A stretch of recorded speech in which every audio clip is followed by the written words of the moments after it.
Ами, както всички българи, така и ние мислим, че има промяна с първото правителство на Бойко Борисов. Само че 2012 година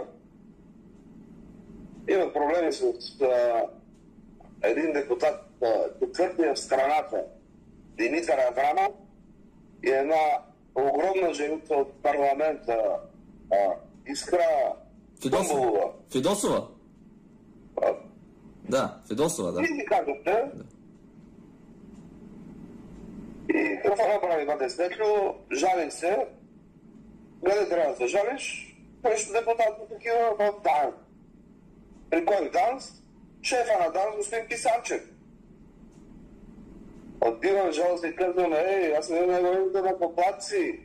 Аз съм един от хиляди хора с зависими от мен, давам доходите в